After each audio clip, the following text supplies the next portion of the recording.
meetup. I'm really glad you guys are all here.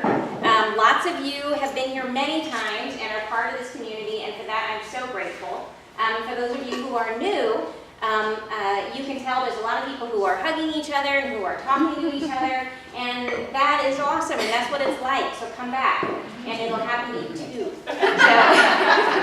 So we meet once a month. It's always on a Tuesday night. It's always here. And so sometimes it's the second Tuesday, the first Tuesday, but we do different topics every time. We've done everything from dream interpretation to angels to tonight's obviously intuitive healing. So there are always topics around personal growth or spirituality, something that's really going to be interesting that's going to help you to explore or grow or learn new things. And we always have fantastic speakers. So our speaker tonight is definitely keeping up the trend of awesomeness. This is Catherine. Catherine used to be, in her previous life, she was a full professor at Oregon State University, and she was teaching, it was like German studies, something very like left-brained, if you can imagine, and did that for, I think, 5 or 6 years. And before, finally, just the psychic stuff was getting to be just too much. It just was taking over, and she had to switch and change her entire life direction. And now she's an intuitive, emotional healer. So she also does, she does astrology as well, and tonight she's going to be helping us with developing our own intuition. So she has actually appeared here once before. We had a psychic panel that she was part of with a couple other psychics. And so the fun is she's back now to help us learn how to do it ourselves. So pretty cool. So I hope you guys are ready. She's going to first share a little bit of what she knows with us, and then she's going to help us to do some more interactive stuff so we can work it out ourselves. So pretty cool. Catherine, welcome.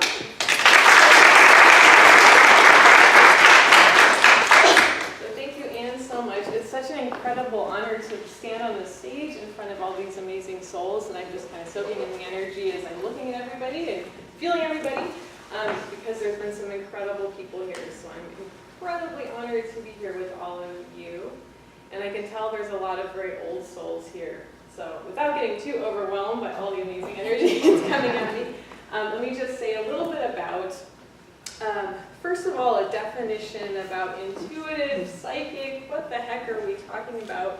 And then I'll say a little bit about my own background, and then we're going to get to the fun. The mystery box. So, how many people have heard of the term intuitive before? I'm sure it's almost everybody in this room.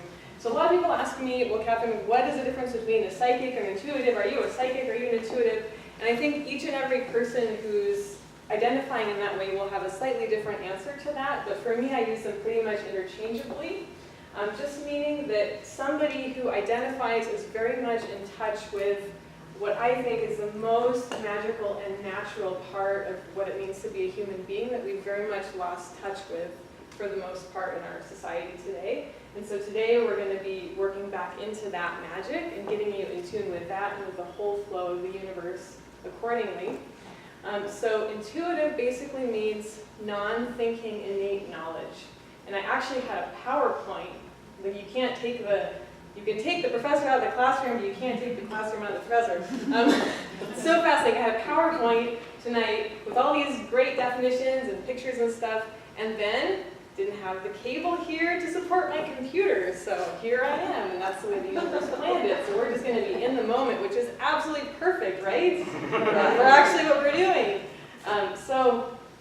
Intuitive means that you trust yourself enough to both listen to, hear, and then also act upon your innate knowing that comes without any rational thought or justification or what should I think, what's the right thing for this moment. You know, we know how the mind has its machinations, and I'll talk a little bit about where that comes from too. So with somebody who identifying as intuitive prides themselves on, even though it might be hard, listening to and following through on that innate knowing, whether that's this isn't the right relationship for me, or this is the right relationship for me, this isn't the right job, or this is the right job for me, this I should take a right here or a left here, or I'm going to find a parking spot here and not here. Who has a parking angel that they're very proud to work with? That's a great example of some common ways that we use intuition, right?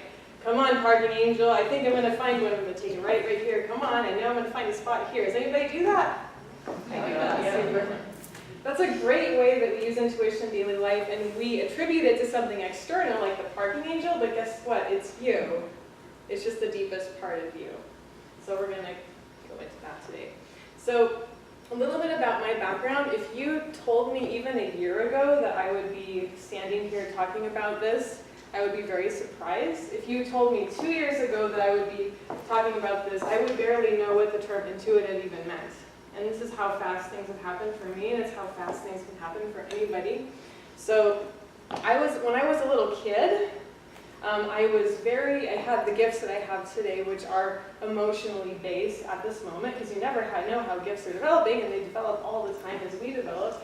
But so basically, an example is, I would hear people doing small talk, and people with a smile on their face, and I could feel all of the anxiety and the fear and the pretending that was going on. And so what would happen when I was a very small kid is I would start sobbing uncontrollably when I would hear small talk.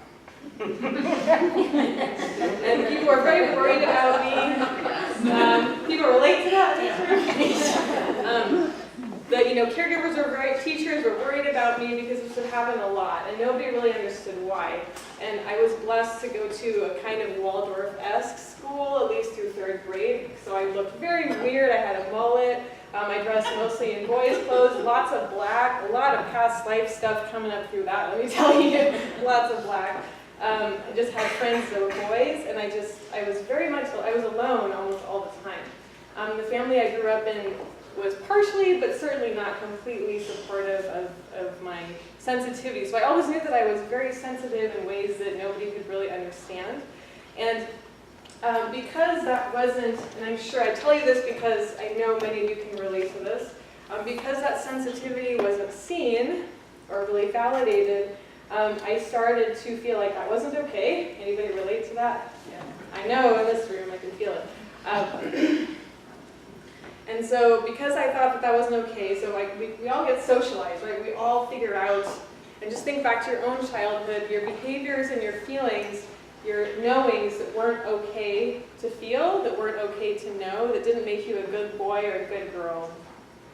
And so we change ourselves, being the highly, highly adaptable beings that we are, in order to be that good little boy or good little girl. And for me, being the good girl, and to get the attention of my caregivers to feel okay, was to be an overachiever. So that was my drug of choice, and that's how I felt okay about myself. So I stifled the sensitivity as much as I could, and I started to do the hardest things. I started to play the French horn because it was the hardest instrument available to me, not because I wanted to. I kind of wanted to play the drums, but I couldn't even differentiate, right? I just knew that let's do the hardest thing. I studied German philosophy because it was the hardest thing I could read. So by the time I was 15, I was reading Kant and Hegel and stuff like that. I went on to get a degree in philosophy and start my career as an early academic. Now, I wasn't a full professor like Anne said, but I know his academic rank is confusing. But I did go on to very early in my life, at the age of 25, I was a full-time faculty member at Oregon State University. But of course, I was still intuitive, right? Still super intuitive, because that doesn't go away. So what ended up happening, long story short, is that students, it just kept getting stronger and stronger, that the students would come to my office hours, and especially in that setting where it was one-on-one, I started to just feel all of mostly it was anxiety, fear, sadness that these students had going on for them. And it got to be overwhelming because I couldn't speak it. So I'm sure many of you can relate to this, where you know that you have something to say, that you can feel something or know something. It's not okay to say it, so who can relate to that? Yeah, it's not okay to feel, it's not okay to say it. And of course, I had to there were some students I had who would come to my office and they knew, because many of us in this room, I know, are the kind of people where other people come to you, and it's like you're a magnet for other people's stuff, right? They come to you and you're their confidant. Yes? Raise your hand. Oh yeah. That's what brings a lot of us together in this community, because we just attract that. Because we're healers. So there you go. But so anyway, I had some students who I was even worried that they would perhaps take their own lives. but I still couldn't say anything about it because I was way beyond my pay grade and way beyond my contract. I had to send them to this counseling center. And at that time I was also a yoga teacher, and I was getting into yoga service and yoga for underserved communities. So I kind of knew the direction I would go in. And the universe provided, and I knew that I wanted to move back here to Seattle. So the way it started, I was offered a full-time online teaching gig still for Oregon State University. I moved back to Seattle about 2 years ago, and then I transitioned slowly from that into yoga, teaching yoga for inpatient psychiatric hospitals, which I still do to this day. That's actually what I do for most hours in the week. I teach for the Fairfax small chain of inpatient psych hospitals, so lockdown psych wards. That's where I teach yoga. And that's actually a relief to me to be in that. Some people think, with your gifts, how can that possibly be? How can you stand being there? But you know why it's a relief is because there's nothing hidden there. It's all real. It is so real, and so it's a relief to me because the most anxiety-producing thing, and not anxiety, but most stressful and hardest thing for me is to be with somebody who has a big smile on their face, but I know they want to leave this world. I know that they hate themselves. And there's a lot of that in this culture. When I lived in Austria for 2 years, it was a little bit better because people didn't have the smile plastered to their face all the time, but there's other issues. So, in any event, I am absolutely blessed now to be doing my work. Of course, now I'm doing yoga, and then I have a beautiful office in the Synergy Wellness Center in downtown Kirkland, where I see my clients, and I'm just happy as a clam. It's expanding, and I have my business, which is Brave Intuitive Arts, which is the umbrella for everything I do. And I run a meetup every month called Eastside Intuitive Jam, which is similar to what we're going to do tonight. Tonight's going to kind of be like the intro version of the Intuitive Jam. How many people have been to my events? Yay! And what that event is anybody can ask a question, anybody can answer who gets an intuitive hit, and it is freaking phenomenal what people come up with. So it's this week, right now it's third Thursday, so it's this week, this Thursday, 3:30 to 5:30. In any event, that is enough said about me, and I would like to start with a small meditation that involves you getting in touch with your child self. So before we begin, let me explain a little bit. So there's some resistance coming up about this already, right? I don't need to be psychic to pick up on that. I saw the looks. Let me begin with this. So this is a rhetorical question for now, but think about, why am I bringing this up? Why is it important, and why is it relevant when we're talking about intuition, to feel into our child selves? So I'd like you just, with your eyes open at this point, just to bring your child self into your heart in a very basic way and feel your joy. Maybe you had a difficult childhood, many of you in here did. I did. But remember a moment of joy where you felt absolutely or mostly free, where you felt joy as a child, where you felt like you belonged to the universe. You belonged. That it was limitless. Maybe you had an imaginary friend. We all have so many imaginary friends. We just don't believe in them much anymore. So everybody have just that kernel of that child's joy.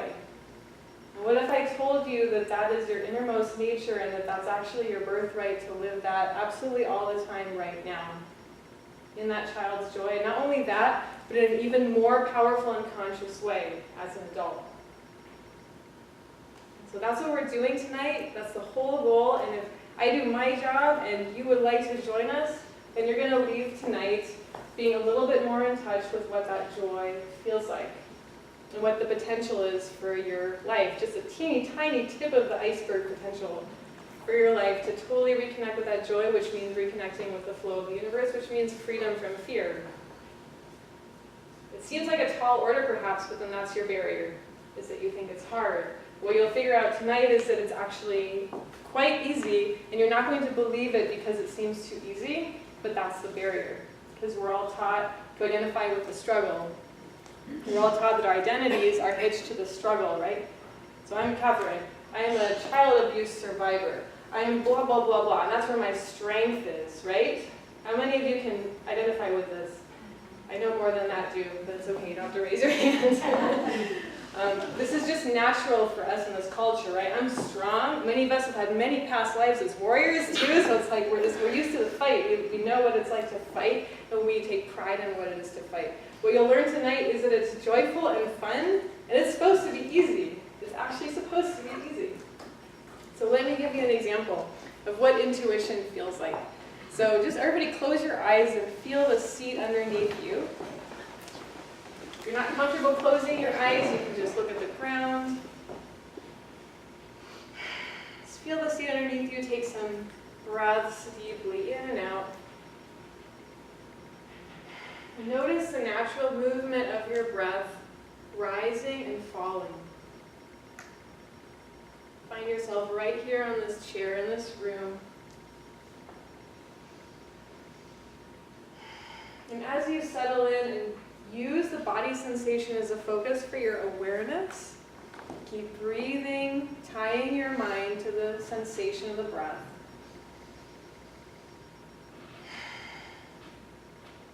Just check in right now if you're trying to make something special happen, and if so, just soften and release that. Come back to this moment, this breath.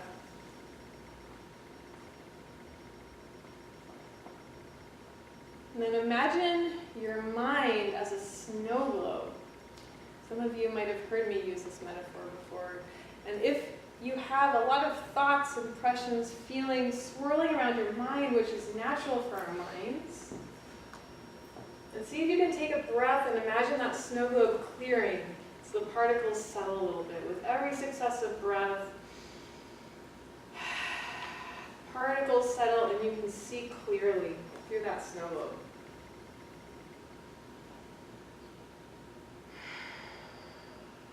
And releasing that snow globe metaphor to just see the clarity that's between each breath. And that clear space, it's this moment.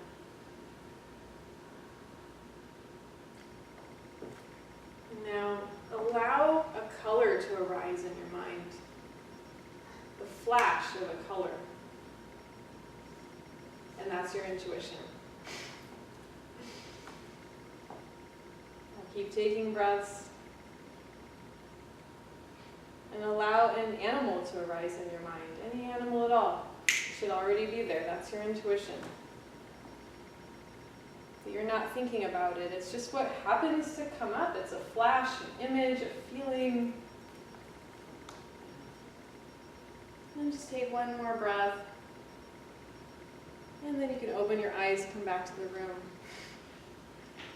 You just did it. Was that disarmingly, ridiculously easy and you don't believe it? Yes. That's an example of what it feels like. So I led you in that so that you could feel what it's like to not think about an answer. Does that make sense? To allow an answer to come up almost from the bottom up into your heart, through your heart, instead of from the top down, like, oh, well, what's the right color? What's she asking about? I don't know about this. Oh, blue? You know, that's thinking about it. Versus just coming up. And part of the process is a total non-attachment to whatever it is. Allowing whatever comes up to just be there.